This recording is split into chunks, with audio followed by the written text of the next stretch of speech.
What's up, everybody? Welcome to another episode of the Absolute Strength Podcast. I'm your host, Kyle Hunt, and this episode is sponsored by Health IQ, an insurance company that helps weightlifters and other health-conscious people get lower rates on their life insurance. To see if you qualify, get a free quote today at healthiq.com/absolute strength or mention the promo code Absolute Strength when you talk to a Health IQ agent. As always, I'll put the direct link in the show notes. I'll tell you what, this intro is going to be relatively short because earlier today at Jiu-Jitsu, we were practicing chokes, and because we were practicing chokes, got choked a lot today, and it feels like I have a sore throat, which I don't, it's not really a sore throat, but it feels like a sore throat, and I don't really want to talk that much. So we're just going to get to the episode. Today's episode is with Matt Wenning. He has a lot of knowledge on the strength game, specifically powerlifting. We talk about a lot of unique techniques he uses, and I think you're going to get a lot of value from this. You're going to get a lot of information, probably some stuff that you've heard of, maybe some other stuff that you haven't.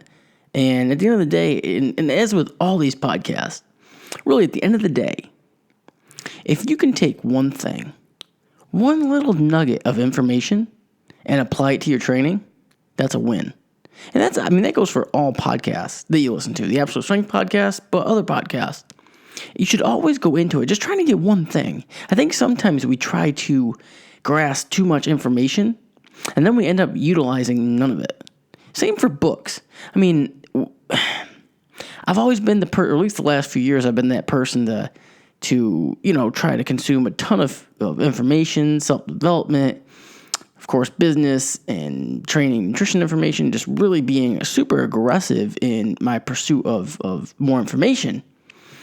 But the other side of that coin, just as important, if not more important, is boiling it down and making it applicable.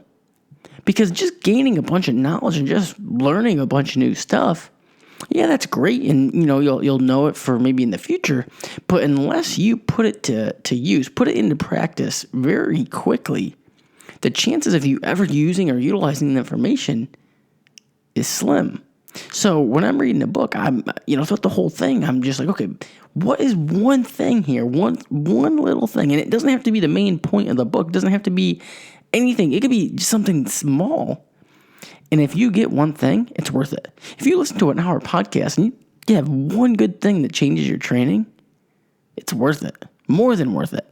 If you can actually legitimately get a couple things from a podcast or from a book, that's a home run. All right, let's get to the show. As always, I hope you are enjoying these episodes. Feel free to hit me up with some feedback at Hunt Fitness on Instagram. I love to hear from you guys. And, just hearing all the love keeps me motivated to keep putting out great content. All right, Matt Wenning.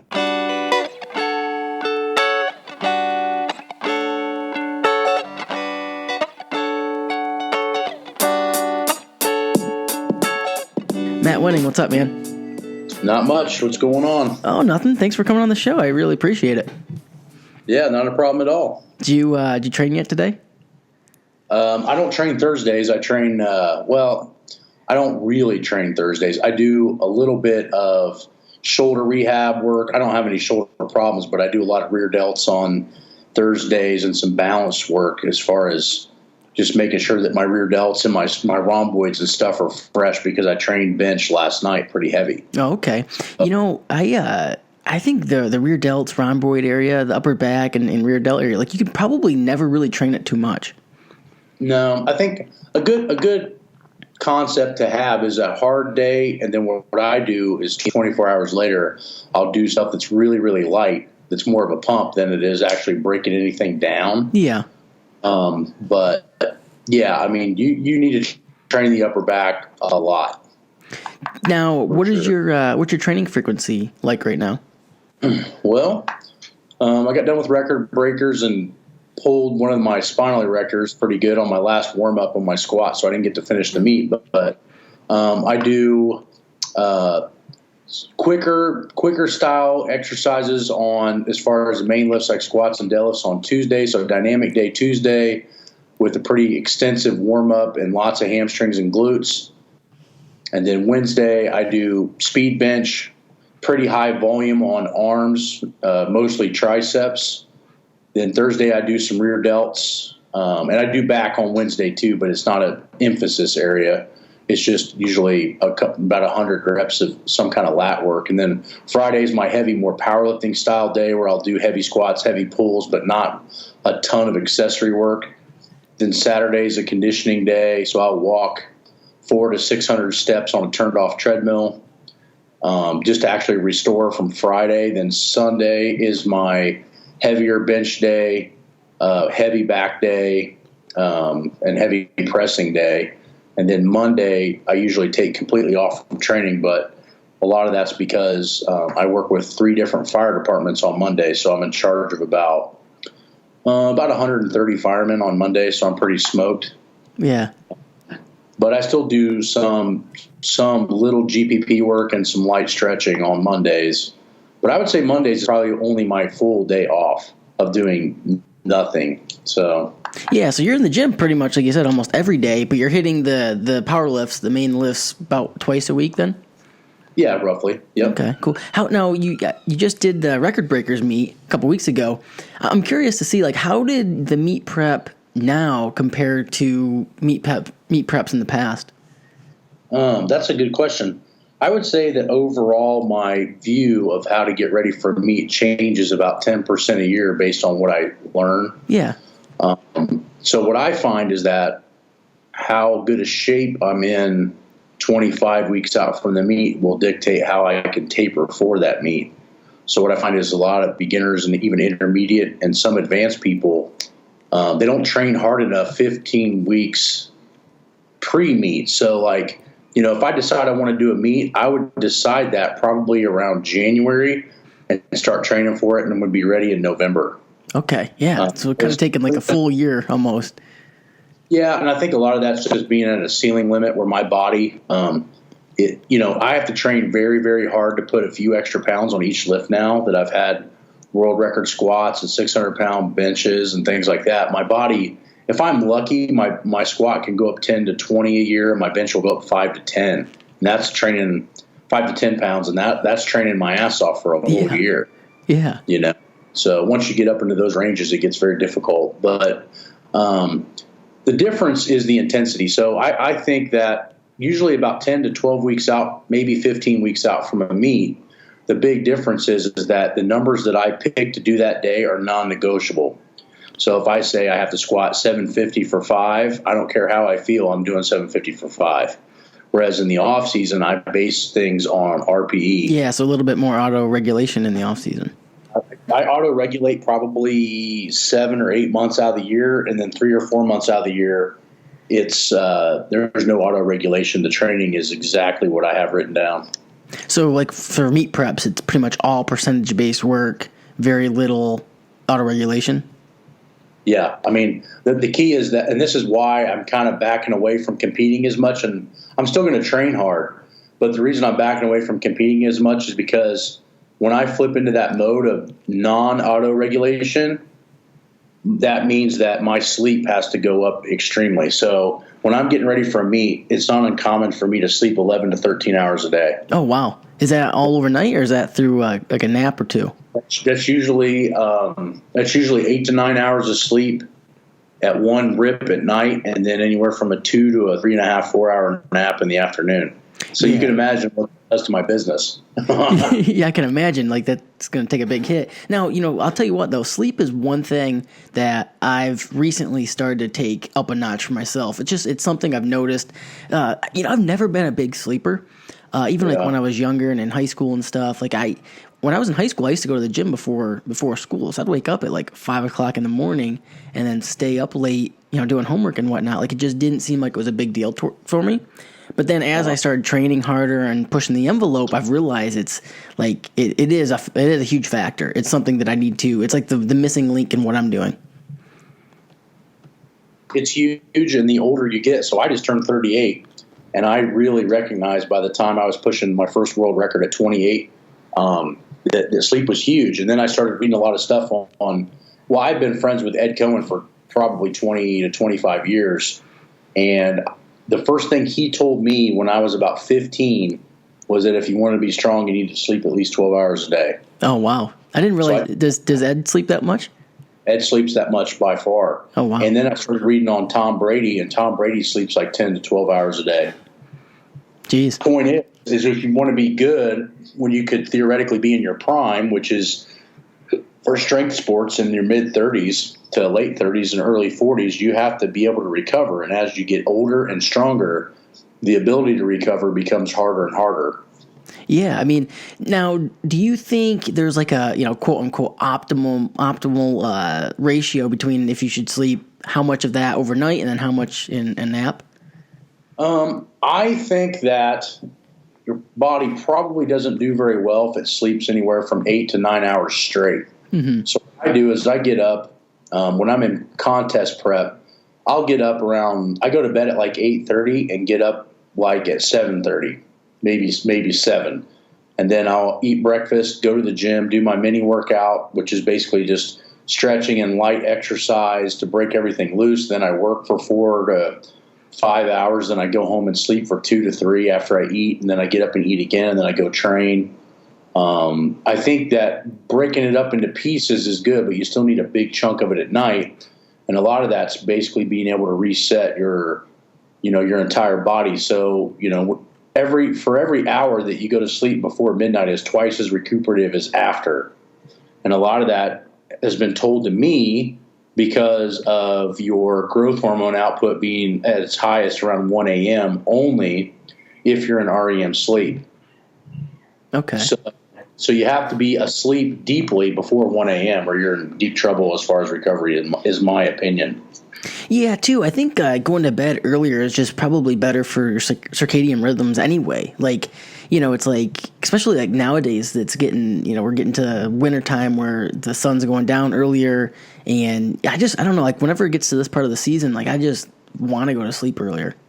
Yeah, I mean, that's definitely a time to hibernate for the better part of that word. But, I really can sleep at any time, but I guess the fact of the matter is as I got older, my recovery had to be a lot higher. But, that's why when I went to that Reebok meet, I'm pretty sure that I was one of the youngest lifters there by 10 or 15 years.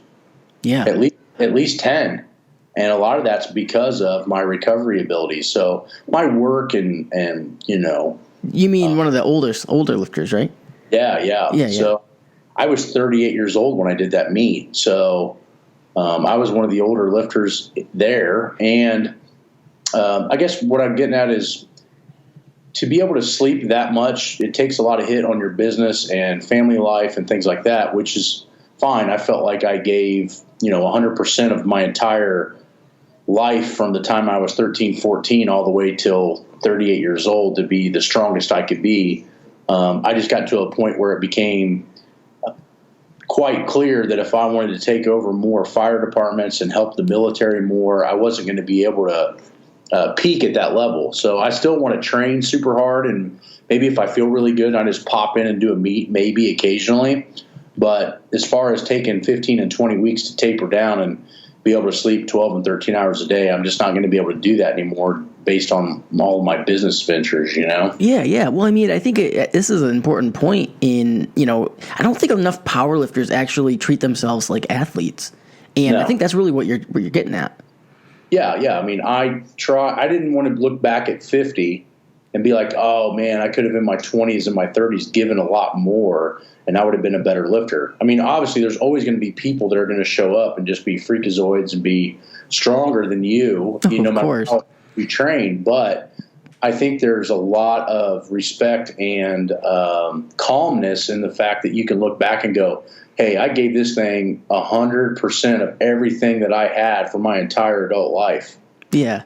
So with that, you don't have a lot of regrets. When I see guys now hit these huge numbers and, get super strong, I'm happy for them. I think when I was younger, it was more like, well, I can outwork that guy, or I'm better than he is, or, you find those things. You find different ways to, however you want to reinforce yourself or push yourself. But in my opinion, you just get to a point where you're just happy for other people achieving your goals. I mean, I don't have any regrets, so I think that makes it really easy for me to do. Yeah, I think that's actually one of the better things about the powerlifting community as a whole. I mean, I grew up wrestling and playing other sports, and one thing about powerlifting is most of the elite guys are a lot more welcoming to the competition. Like, everyone wants to just see everyone else succeed, where it's not so much like, hey, if I got to be successful, or if I'm going to be successful, that means someone else has to be unsuccessful. I think with powerlifting, it's more like, hey, I can hit a PR total, and so can you, and it's kind of irrelevant. Yeah, that's definitely something. I think you share that a lot more too in the raw community. I think the raw community, especially when I was coming up and through, we were all at each other's necks, the entire time. I find that's a lot more. It's a lot more like what you're saying in the raw community for some reason or another. Yeah, I would. I don't really have much experience in equipped, and I actually kind of want to get into that. You've been around powerlifting for a long time. Are you surprised it's shifted more towards raw? I am not. I mean, the thing of it is I think that when the gear first got introduced, and I'm not talking like their normal champion suits, like when the gear got crazy, like in the heyday of Gary Frank and those kind of guys. Yep. Those guys, when you took that gear off, were immensely strong with or without it. And then what ended up happening is there was this transition point about 2000, I want to say 9, 10, 11, where you started finding these guys, these little pockets of people that could put a shirt on and bench 450 pounds more than they could raw. And that's when it started really hurting the sport. Yeah. And then what really started hurting the sport, instead of them being stronger than the next guy, whether with a shirt or not, they started doing meets that were behind closed doors, and you had friends passing other friends' lifts, and then you had, you didn't have a strong governing body to keep everybody legit. Yep. I think in raw lifting, we can probably all agree that if it ends up accidentally being a touch and go bench or something of that nature, it's still all you that's having to do that lift.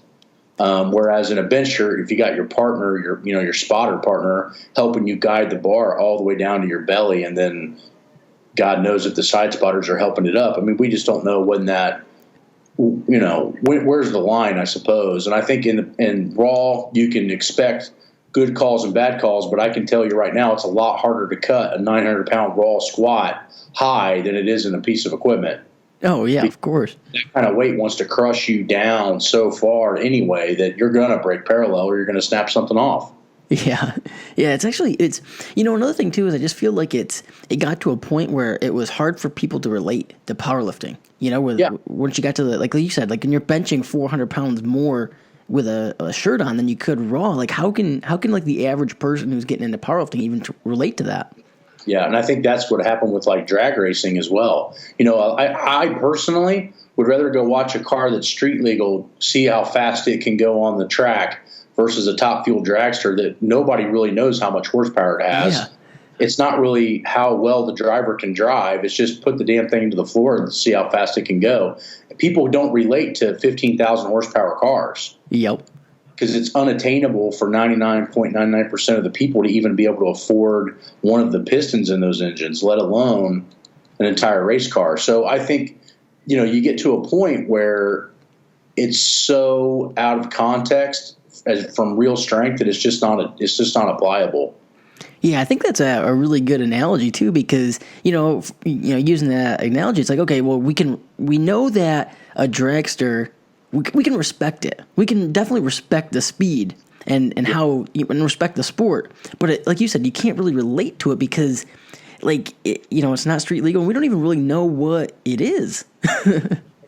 Yeah, I like to go and watch a lot of drag racing, and to me, it's really neat to see somebody take a street car and make it do 10 or 9 seconds than it is to watch a guy take a $3 million car that nobody can afford and do 4 seconds or 3.5 because in reality, it's unattainable for most people. And I think that when somebody sees a 500-pound or a 600-pound bench, I think that for most people, if they want to work hard enough and they have a couple little, gifts from God as far as how they're built and muscle typing, people can obtain that. And I think it's more impressive for the average person to watch than somebody throw a shirt on and do 1,000 pounds. Oh, yeah. Because I remember when I first got into powerlifting, actually even probably a couple years before I got into powerlifting, like I would just remember in the magazine seeing numbers thrown around like, 900, 1,000-pound bench presses. And I just like, in my head, I'm like, okay, I understand, like I'm a smaller guy, so like those numbers just are crazy anyway. But just for anybody, I just can't even relate to how that could even be possible. Then you start learning about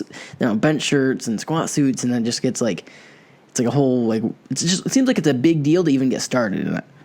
Yeah, and that's the other thing too. The other factor, kind of similar to dragsters, is the cost. I mean, you're seeing these guys in these magazines back then. People don't realize that they have 4 and 5 bench shirts to get ready for this meet. Well, if you're talking a multiply phenom, those bench shirts are $400 a piece. So you're going to spend $2,000 to get the right bench shirt to do a meet. Whereas I think average person just wants to be able to throw on a pair of elbow sleeves and a pair of wrist wraps and see what they can do. Yeah. One of the big drawbacks for me personally in about 2011 and 12. So 2011, I broke the world record in the multiply squat at 1197.6.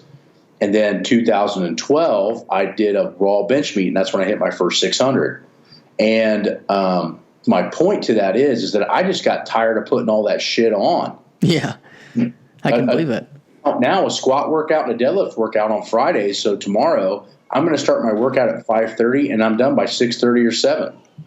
Yeah. When I was a year, it took me an hour and a half to an hour and 45 minutes, sometimes 2 hours just to squat because I had to put all these freaking layers on that took 3 people to help me. I was going to say, then you need a whole team around you just to do a squat workout. Yeah, it's unreasonable. And I still have a team of guys that train with me, but my point is we actually go in and get work done. Yeah. And that's the other thing that hurt multiply lifting is nobody wants to look like they sit around and eat donuts all day. And when you train raw, you have to have a lot of muscle to hit those big fucking numbers.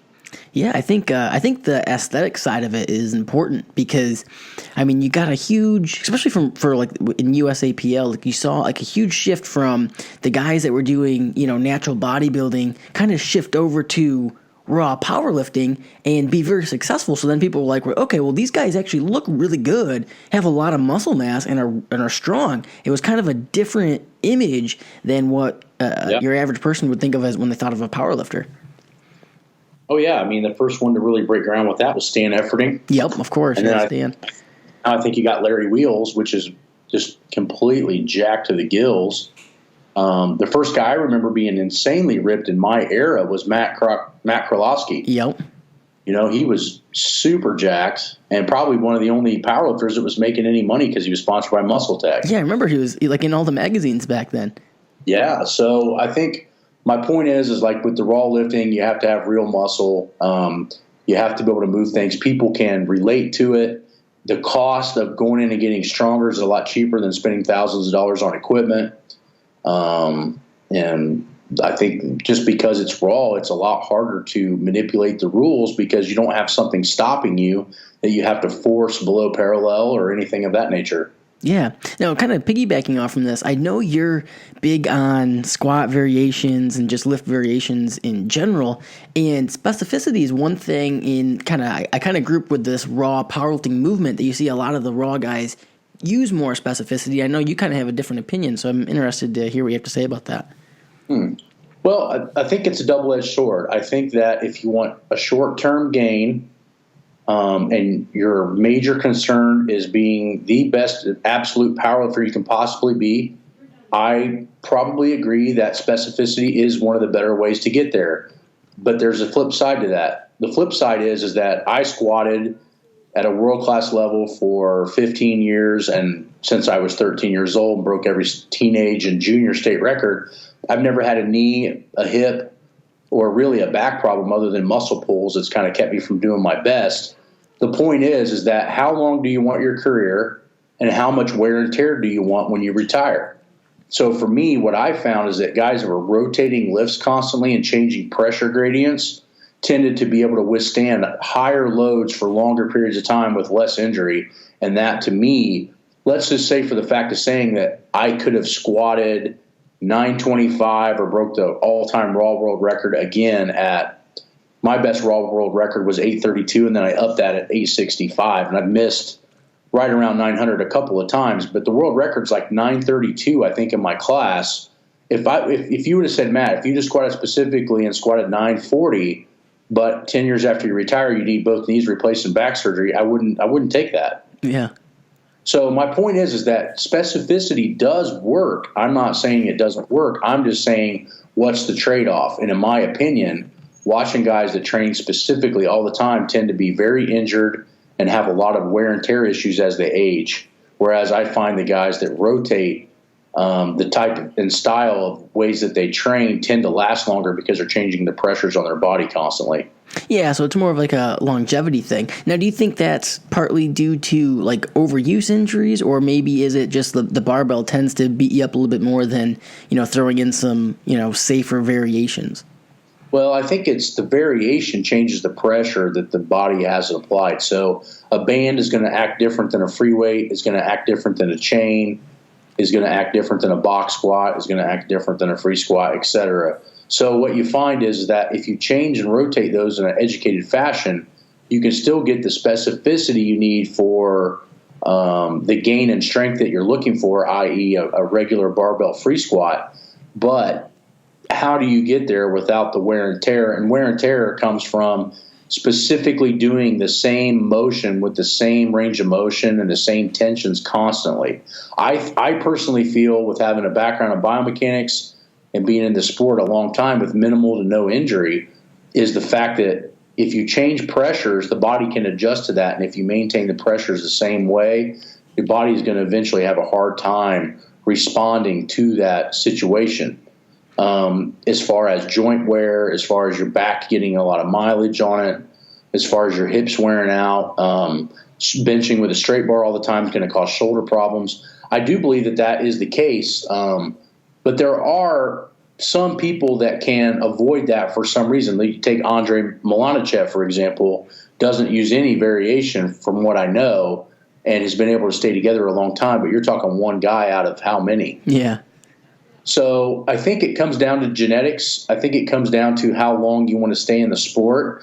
And I think it comes down to what do you want to pay for after you're done lifting, because eventually all of us have to stop or at least back down or competing in some way, shape, or form. And in my opinion, the person that backs down and doesn't show a lot of mileage from all the straining and strenuous activity they've done is the one that wins, regardless of how many records you broke. Yeah, I agree. Now, what do you think the ratio would be between the main lifts and variations? I guess put another way, like how frequently would you do, a straight bar bench, straight bar back squat, and deadlift? So when I broke the world record 832, I took Scott Weech off the all-time world record, and I was right under the next weight class under was Kurt Kowalski, which everybody knows, and Don Reinhold. So when I broke the squat world record, the 275 record was Kurt Kowalski. My record was at 308, and Don Reinhold's record was at super heavy, which was an awesome class of lifters to be in. And when I did that, I squatted with a straight bar 3 or 4 times in about an 18-week period, so once every 3 to 4 weeks. So what I found is that if I squatted with a straight bar and did a linear periodization, started off at, say, 70% for 5 and worked my way to 92% for 2 every 3rd or 4th week, I found that was enough specificity to have my body tell it what it needed, and then enough variability in between 2 to 3 weeks that would allow me to go heavy every week and kick the shit out of myself without the overuse problems. So what's interesting there is, so a lot of times people relate the exercise variations and rotating movements, main movements, with conjugate, but you're saying you use more of just a linear periodization. I use linear periodization with the straight bar. Okay. But in between, I use a very conjugated thought pattern where I completely rotate everything I do. But the smart part about it is that I take the straight bar squats that I do in between, and I look at them very, very closely under a microscope via video, and I find which muscle groups are not doing what I want them to do. So let's say I squat 75% for 5, right? And then I get to the 5th rep, and I notice that my upper back is rounding just a slight bit. So I know the next week I need to use the safety bar because it's going to bring about that weakness and train it very, very hard. Makes sense? Yeah, So yeah, definitely. rotation to rotate. There's rotation to pick the weakness points and train the shit out of them. So the next time I use a straight bar in 3 or 4 weeks, hopefully that little muscle group has started to come around and jump in to help. And then that way I keep from overtraining the exact specificity of the straight bar, but I'm always attacking my weaknesses week in and week out. Yeah, so you kind of use the variations to address specific issues. Yeah, exactly. So what are some common issues that you see with most people in the squat, bench, and deadlift? Well, in the squat, I would say most people don't have strong enough upper and lower backs to maintain the proper position. That would be, these aren't in any particular order. Let's just start from the top. Okay. So the upper back and head position becomes a big issue. Then you have the lower back, which doesn't stay tight enough, which is usually also indicative of a weak core. And then you work your way down. Most people don't know how to utilize their hamstring and glutes to be able to sit back when they squat and allow the posterior chain to actually advance their squatting. Most people, if you just give a general person or a novice lifter a bar, they're going to do it with most of their quadricep and knee because that's how they bend in a general day. To lift maximal weights, in my opinion, you need to be able to learn to use all muscles to do it. Oh, yeah. Then you look at the shank angle, and for most people, maintaining a straight up or close to straight perpendicular shank angle requires a lot of hamstrings and glutes to be able to do that. But most people are deficient in those areas, so therefore they let their knee shift over their toe to make depth versus let the hip break below the knee. So that comes from proper foot pressure. So in the squat, your foot pressure has to be on the lateral part of your shoe and mostly on your heel. If it's on your ball of your foot, which Olympic shoes tend to want to help you with, put that pressure forward, then it's already making you more quad dominant and avoiding your weak points. I would say that's what you see from top to bottom on the squat.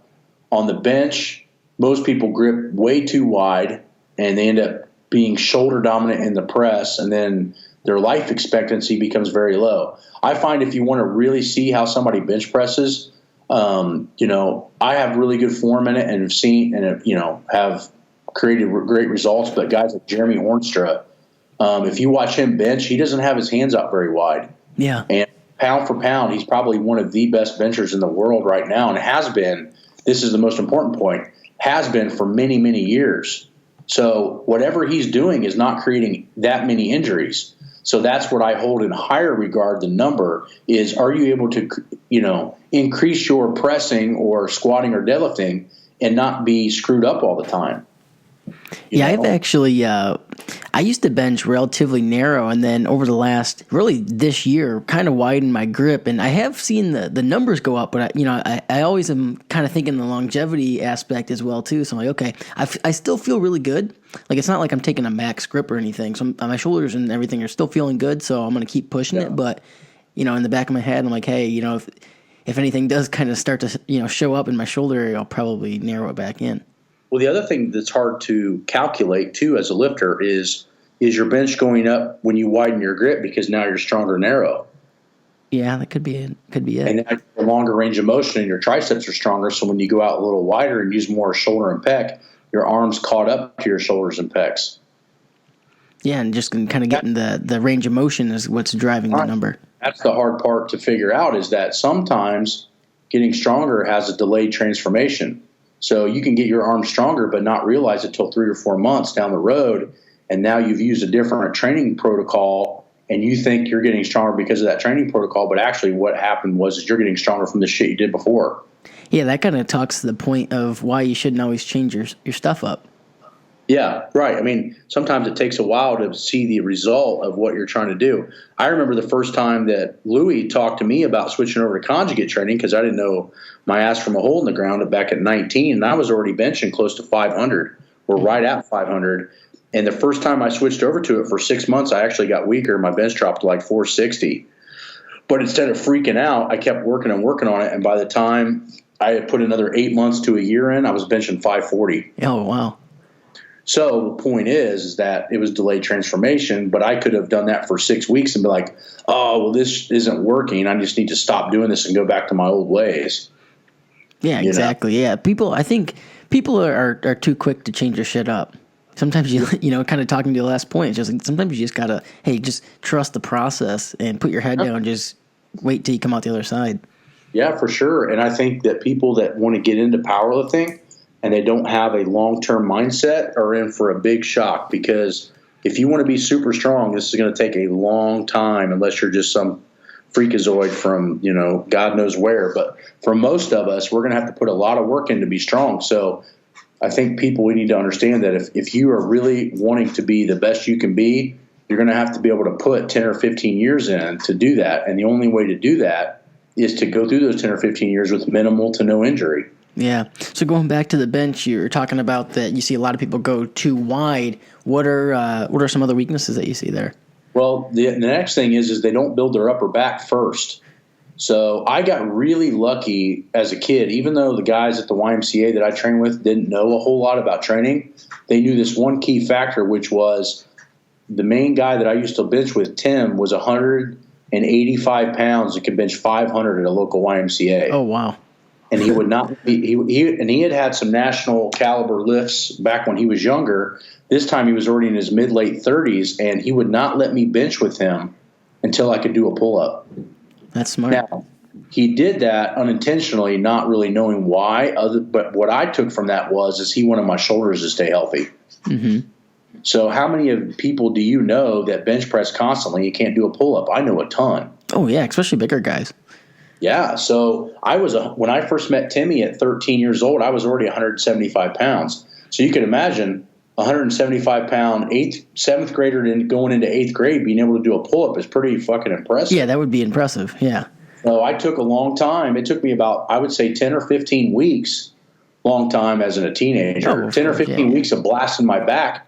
When I finally showed him I could do a pull-up, he let me bench with him. But what I learned from that is that my back had to be strong enough to let me bench. And I think that's the problem that we have in powerlifting today, is nobody's taking the longevity approach to getting strong, which is, what muscles do I not need to press? Which muscles do I need to have so I don't get hurt? And that's lats, rhomboids, rear delts, and rotator cuff. And I think building strength bases off of a poor muscular development is a huge problem. Yeah, and you're kind of seeing here, because you talked about the same stuff with the squat. I mean, of course, you added the lower back and hamstring, but it's just talking about the importance of really your whole entire posterior chain. Yeah, exactly. And the key is, if you want to be able to bench press, then force yourself to have a very strong upper back and rear delts, and you're not going to have a problem with your shoulders, and your positioning and your bar path is going to be 10 times better than a person that has strong pecs and a weak back. So don't think that just the pressing muscles are important. You have to make sure that the antagonist muscles can support what the other muscles are trying to press. If they can't, you're in for a short career. Yeah. What about the deadlift? On the deadlift, a lot of it's something that I have learned the hard way, but didn't really have a choice to. So a lot of people are starting to know this, but because I've talked about it a lot. But when I was 6 years old, I got hit by a car and was in casts from my belly button all the way down to my toes for about a year. Oh, dang. And so I had a lot of scar tissue. I had a lot of mobility issues. And what I probably should have done at 13, instead of just going and learning how to deadlift, I probably should have worked on my mobility and flexibility to the point that I could get in a proper deadlift position. Yeah, Instead, but what 13-year-old's thinking about that? Yeah, they don't know. They just want to lift weights. Yeah. So I just figured, well, I'm a tall 13, 14-year-old. That's why it's hard for me to deadlift. When in reality, my hips were tight. So what I say is, on the deadlift, is be mobile enough to get in the right spot to deadlift and then get strong, versus try to get strong with a poor motor pattern or poor muscular flexibility or mobility, and then you're going to be in a shitty position the rest of your life. Yeah, that was my problem when I first got into deadlifting. I think I should have started out probably in a sumo position, but I didn't. I started conventional like everybody, and just could never really get in a good position. And of course, I started loading it and getting stronger. And then it took till, probably when I hit like around a 500 or 525 pound deadlift to where I realized something was wrong. Yeah, and that's what I think that's another key is I think everybody should master the sumo position before they flip to conventional. And the reason for that is hip mobility.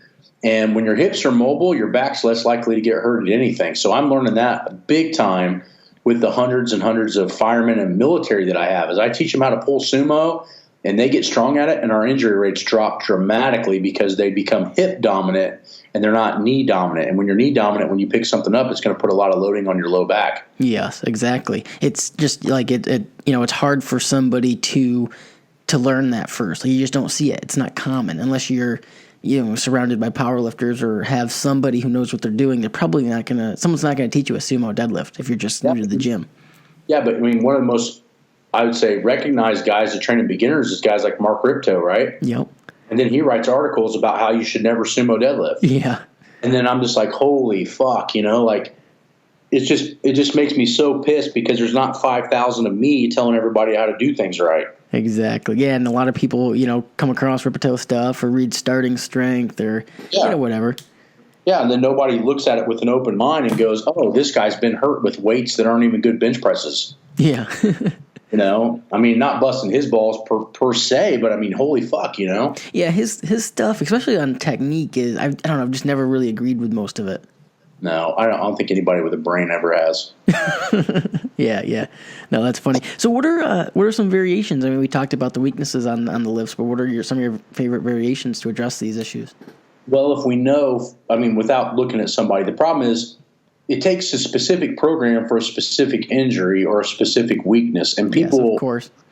Yeah, so the hard part is without looking at anybody and just telling you what I normally see, the safety bar has to be in the realm in the squat. You have to use it, but you also have to use it properly. So if you look at safety bars designed by Elite FTS or these other places with these long fucking handles on them, and then people are prying the bar up with their hands, it's taking away everything that bar is supposed to be doing.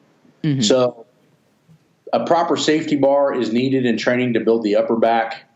You need to have, at least at some point in your career, a pretty good base of good mornings to develop the posterior chain safely, if you can do them safely and with smart.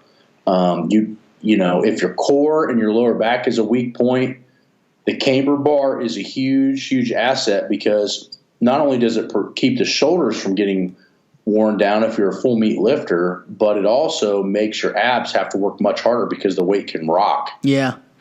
So that's a major issue. And then box squatting, although the problem with people that box squat tend to be pro box squat or pro free squat, in reality you should be pro both. Mm-hmm. So if you watch me box squat, I can box squat an ass load and I can box squat or I can free squat an ass load. But most people, a box squat, guys like Louie will tell you can box squat all the time and then it'll transfer. And we all know that's not true. No. But it doesn't mean it can't be used. So I find that I do a free squat, then a box squat, then a free squat. So in a 3-week wave, I use a box once. How do you set up the box? Well, it depends. So if you're a geared guy that barely has to break parallel, then that's where you need to squat on the box. If you're a raw guy, the box is going to have to be, if your sticking point's at the bottom of a squat, then it needs to be a lower box. So I would say that most people never need to go above 13 or 14 inches, depending on height, and never need to go below 12. I would say that 95% of the people I've ever seen in my gym that squat to a 12-inch box tend to be about 1 inch to 2 inches below parallel. Yeah, it makes sense. Depending on ass and hamstring thickness per se. But most of the time, a 12-inch box, if you have depth issues, is going to help that tremendously. And if you need to get stronger, a 13 or 14-inch box is okay as well. Okay. Cool. So moving on to the bench, what are some things? Well, if you are a beginner, it depends. So it depends on where your sticking point is. If your sticking point is at the bottom, then you need more reps. But you need more reps with controlled eccentrics. So what you would do is have, say, a 5-rep max with a 3 or 4 second lowering phase. By doing that, you're not going to teach your body to be a coil. You're going to teach your body to be powerful from almost a dead kinetic stop. So when you come down, I notice a lot of people that stick at the chest or a little bit below. That means if they didn't get that bounce off their chest or exactly the way they want it, they don't have any power on the way up. Yeah. You see that with guys that sink it. Yeah, so if you slow the eccentric, you're actually going to build more muscle and control on the way down, which is going to give you more power on the way up, as long as it doesn't affect your normal speed. If you're stuck in the middle, then you probably need a lot of bands and chains to learn how to override or accommodate weights as your strength curve changes. So a lot of times the reason you see people miss weights in the middle is because if you look at a strength curve, the faster the bar moves, the less work you can put into it. Well, in the bench press, if it's a paused bench, most of the work is the first 6 inches, and then the bar's already moving. It's already got inertia, and therefore you don't have to put as much energy in it to lock it out. Well, if you're putting bands or chains on the bar, now you got to keep turning the fucking accelerator on to move it. Yeah. So speed. People ask me all the time, does speed work with chains and without chains and bands? And the answer is probably not. And the reason is because if you put real speed into that bar, you're missing part of the lift. Yeah. If you don't have bands and chains on the bar, because you're going to over accelerate it. Yeah, you wouldn't really have any. You wouldn't have any way to slow it down. No, so you won't have any way to have to push through. So look at this analogy: if you're driving, a Corvette down the freeway and you put it on cruise control, how does that car get 30 miles a gallon on the highway in cruise control when it has 600 horsepower? It's because it doesn't have to work to keep it moving. It's already in motion. Yeah. But imagine taking that same Corvette and applying the brakes when you're at 65 miles an hour. How hard does that engine have to work to keep it at 65? Quite a bit more. Oh, yeah. You lose half your gas mileage. Well, that is the same thought process with a band or a chain on the bar. If you got to keep pushing on it while the chains and bands are applying, for the lack of a better term, a kinetic brake to the bar, it's going to make those muscles work hard through the entire range of motion. How do you use speed work? Well, I do it in a very complex way because my body got used to it after about 5 to 8 years, and I had to change it. But in general, you use chains or bands, and depending on your strength, let's say you're a 300-pound bencher, you would use a double red band or a 3 chain, and what you would do is anywhere from 6 sets to 10 sets of 3 reps. And the reason you use 3 reps is because it matches a 1 RM time component. And then what you would do is you would wave 30 to 35 to 40%. My theory on that is 30% is a little too light, so it's very explosive, like a plyometric. Mm-hmm. Then 35% is what we call speed strength, which is a little bit harder to move fast, but it's still very quick. And then 40% would be strength speed. It's almost a little too heavy, but because it's only 1 week, it doesn't overtrain you, even though it's still fast. Then I take a down week and don't do any speed work, let all that 3-week training accumulate, and then I start back over again and build myself back up. So that's pretty standard to kind of what they do at Westside, right? Yeah, it's similar. The percentages are just way different. So Louis recommends a 50 to 60% wave, but the reason for that, in my opinion, is because they use shirts. Yeah, all right. So you're just using a little bit less weight, bar weight? Well, less weight, and then I'm also basing – the fact of the matter is that in a bench shirt, it's going to take longer to do a 1 RM than it is raw. Yep. Because the shirt's going to take longer to touch, and it's going to take longer to press out. In a raw lift, if it's not over in about 5 seconds on the way down and up, it's probably not going to go. Yep. So my opinion is, by basing all the stuff I've learned on the accelerometer, is that the lift needs to be 1.0 meters per second or faster, and Louis recommends 0.7 meters per second or faster, which is slower. Okay. So I'm on the side of more quick and less weight, and he's on the side of more weight and less quick. All right, yeah, that makes sense. Yeah, but my opinion is probably your percentages need to be a little higher if you're benching in shirts, but raw it needs to be lighter, and if you're an athlete, it needs to be lighter, because what you really want to do with speed work is transition the strength work that you're doing over into a plyometric style strength, which is more explosive and less weight, because it's probably a body weight thing. You know what I mean? Yeah, yeah. Do you use speed work like on its own day? Yeah. So speed work is Tuesdays and Wednesdays, and then max works is Sundays and Fridays. And do you use speed work on all 3 lifts? Yeah. So what I do is, depending on which lift I felt was lagging from the last competition, we'll get quite a few more sets in the next 4 to 6 months. But I'll squat and deadlift on the same day for speed, and then I will do bench for speed on another day. Okay, cool. We'll be right back to the show after a word from our sponsor, Health IQ. Absolute Strength is sponsored by Health IQ, an insurance company that helps weightlifters and other health-conscious people get lower rates on their life insurance. They are also the official life insurance partner of USA Weightlifting. Health IQ uses science and data to secure lower rates on life insurance. Physically active people have a 56% lower risk of heart disease, 20% lower risk of cancer, and a 58% lower risk of diabetes compared to people who are inactive. I like to compare this to saving money on your car insurance for being a good driver. Health IQ saves you money on your life insurance for living a health-conscious lifestyle. If you think you're too young to worry about life insurance companies calculate your policy rates based on your nearest age, not your actual age. And rates increase as you get older. So lock in the best rate possible by getting a free quote today. To see if you qualify, get your free quote today at healthiq.com/absolute strength, or mention the promo code absolute strength when you talk to a Health IQ agent. Look, this really hits home for me.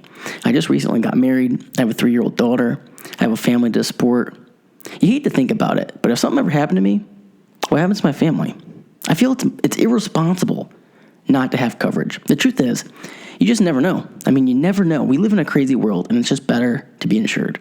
So what's unique about Health IQ?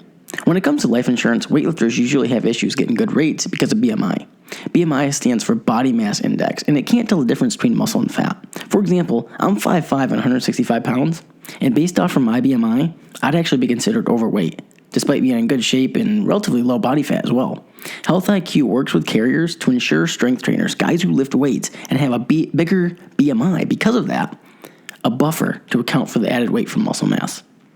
You owe it to yourself to give this a shot. 56% of Health IQ clients get exclusive special rates.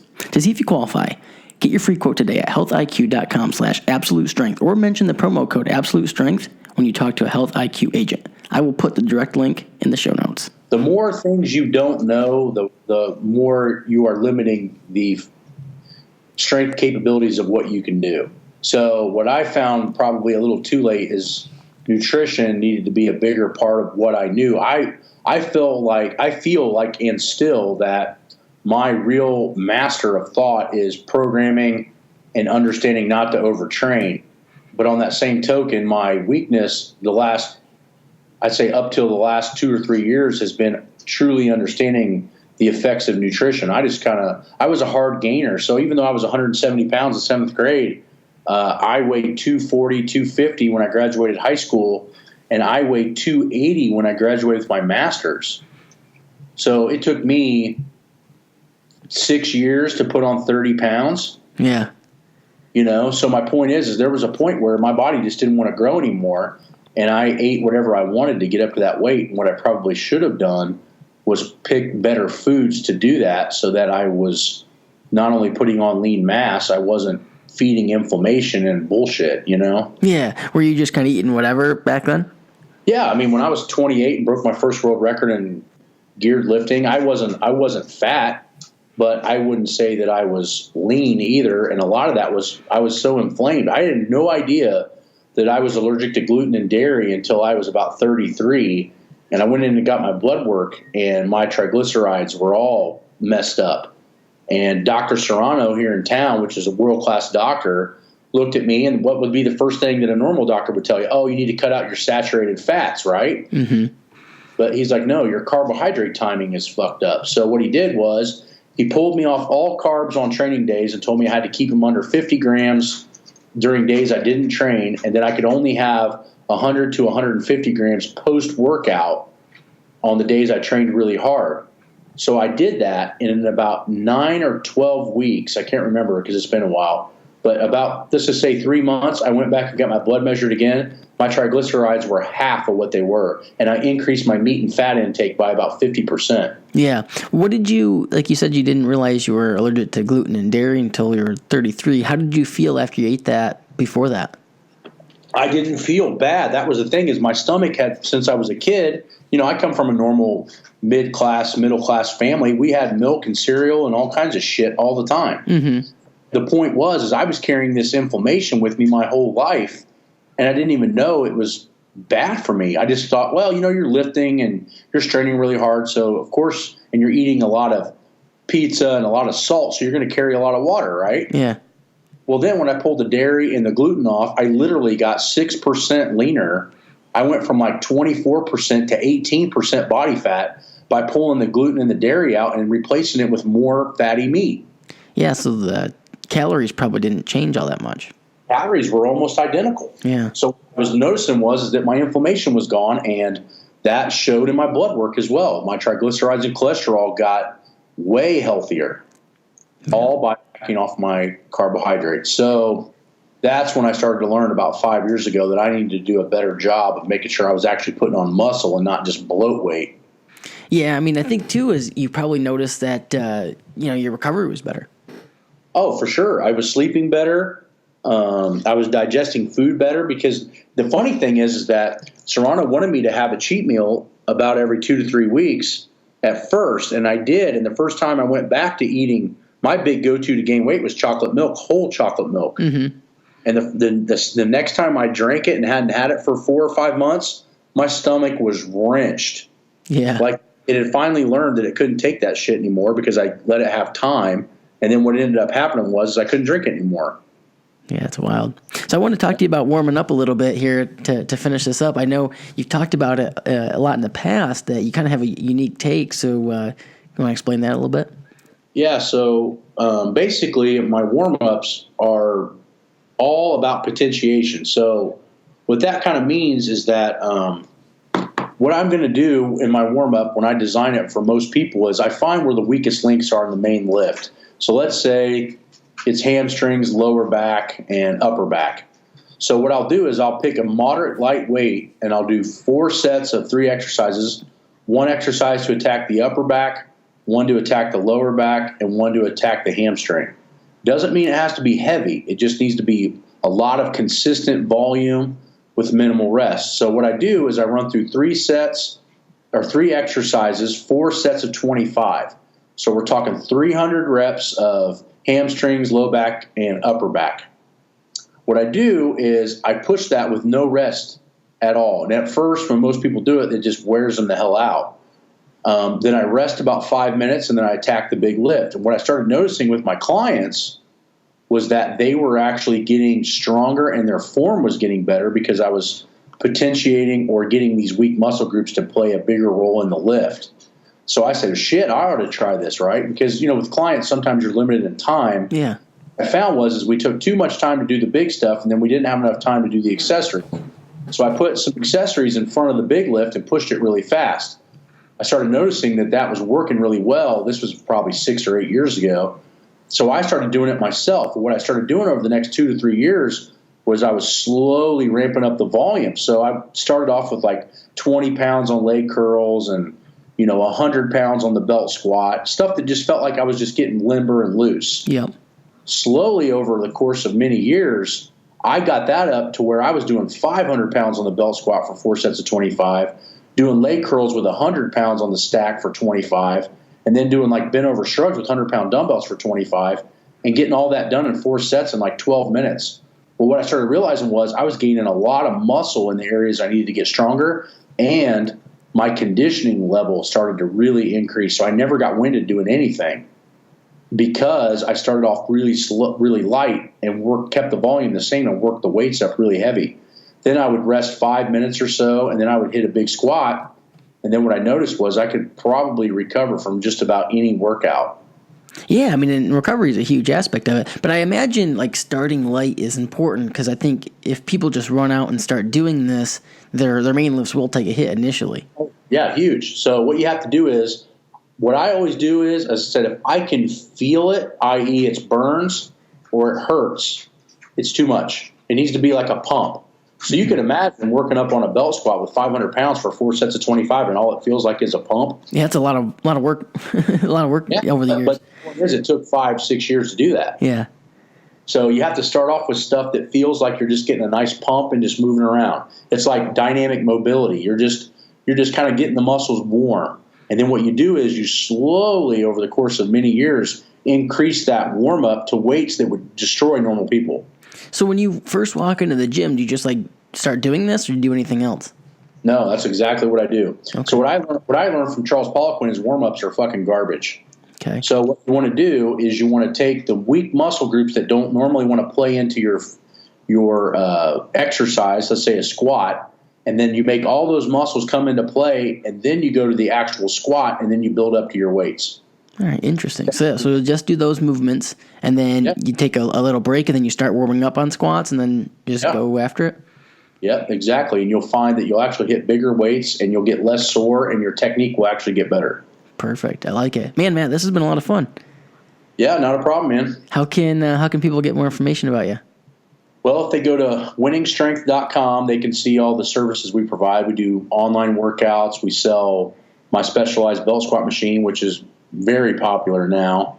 We do a lot of different seminars. We got a squat-only seminar coming up Saturday, January 13th, that we still have a few spots open. And then we have private seminars that we do for fire departments and powerlifting gyms and military. So you'll find a lot of different services on there, but that's how you can get a hold of me. And then if you want to see any other accessory works or exercise tips or techniques, you can go on Real Matt Wenning on Instagram. And I post a lot of the stuff that I do and lay out pretty good examples of write-ups of why I do them and what I feel and how I think they work. So I think those are huge educational tools for people. Awesome. I will put the links to both of those in the show notes. Sounds good. Awesome. This was good. I had a lot of fun. I hope you enjoyed this episode of the Absolute Strength Podcast. I know I had a ton of fun producing it for you. And before you go, if you could just drop me some feedback, I'd love it. I love reading your feedback. So you can go over to iTunes, leave a 5-star rating, write a little review, what you think of the podcast. I absolutely love it. I read every single one. But it's cool if you don't want to do that. I get it. No one wants to really go out of their way to do anything, let alone write a review. But I want to get your feedback. So drop me a line on Instagram at Hunt Fitness, or on Facebook, Kyle Hunt, or on Twitter, or send a pigeon or something. I don't know. I just want to hear your feedback. So if you want to give me some feedback, let me know what you think. Hit me up on Instagram at Hunt Fitness. And before you go, I have one last thing I want to say. I have a program I want you to check out. It's actually called the Absolute Strength Program, and the link is in the show notes. It's a program I designed to help increase my own squat, bench, and deadlift. And I got pretty strong off of it, and I think you're going to like it. It's a great book. Thousands of people have got amazing results from it. It's in the show notes. All right, guys. Until next time, until next episode, peace.